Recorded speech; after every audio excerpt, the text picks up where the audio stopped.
sallallahu alaihi wasallam sa kanyang mga kapamilya, mga kasamahan at mga tagasunod hanggang huling araw at pabati ng kapayapaan ay sa ating lahat. Assalamualaikum warahmatullahi wabarakatuh. Pakisabi na lang kung medyo mahina or may problema kasi hindi ko nakikinig yung sarili ko. Clear and loud po, Ustad.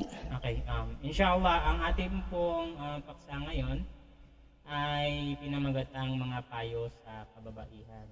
So, ibig sabihin nga, payo, hindi ito sa pilitan. At the same time, ito ay pinagsama-samang mga bersikulo at mga hadith ng Propeta Muhammad sallallahu alaihi wasallam na babanggitin natin hindi upang tayo ay may saktan, bagkos ay upang magbigay paalala.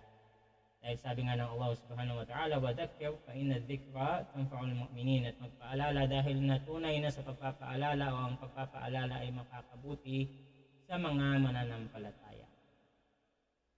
So, ang Islam ay pinarangalan niya ang mga kababaihan. Ano sa lahat,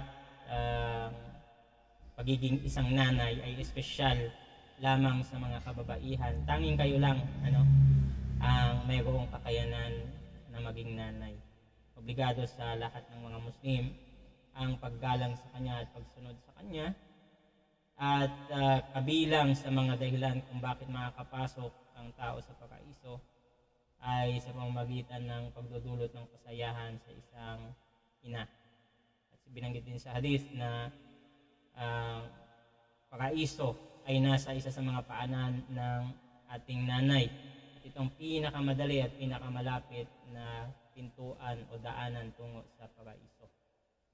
Bilang pagpaparangal ng Islam sa mga kababaihan, atin silang pinoprotektahan o pinoprotektahan ng Islam ang mga kababaihan sa kahit anong kapahamakan at nilalagay ng pananampalatayang Islam ang mga kababaihan sa posisyon na kagalang-galang at puno ng respeto.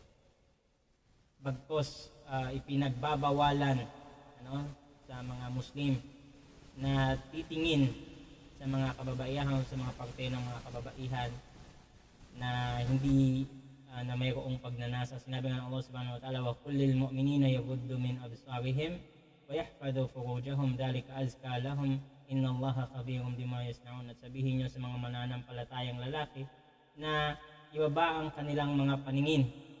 Ilayo yung kanilang mga paningin mula sa pagtingin sa mga awat ng mga kababaihan at pangalagaan nila ang kanilang mga private parts. Ito ay mas mainam para sa kanila at tunay na si Allah subhanahu wa ta'ala ang nakakaalam ng kanilang mga gawain. At bilang katibayan na ang Islam ay napapahalaga sa mga nanay, sa mga kababaihan, sinabi ng Propeta Muhammad sallallahu alaihi wasallam sa isang hadith nung siya itinanong, sino ba yung pinakakarapat dapat na makaranas ng aking kabutihan? Ang sagot ng Propeta Muhammad sallallahu alaihi wasallam, ang inyong nanay, ang iyong nanay, ang iyong nanay, at pagkatapos ay ang iyong tatay. Ang pinakaunang shahid, pinakaunang martir sa Islam ay isang babae, yung nanay ni Ammar. So, ang unang yumakap sa Islam ay si Khadija radhiyallahu anha. Siya ang tao o nag-isang tao na kung saan unang sumuporta kay Propeta Muhammad sallallahu alaihi wasallam at masasabi nating haligi, isa sa mga haligi at pundasyon ng ating relihiyon.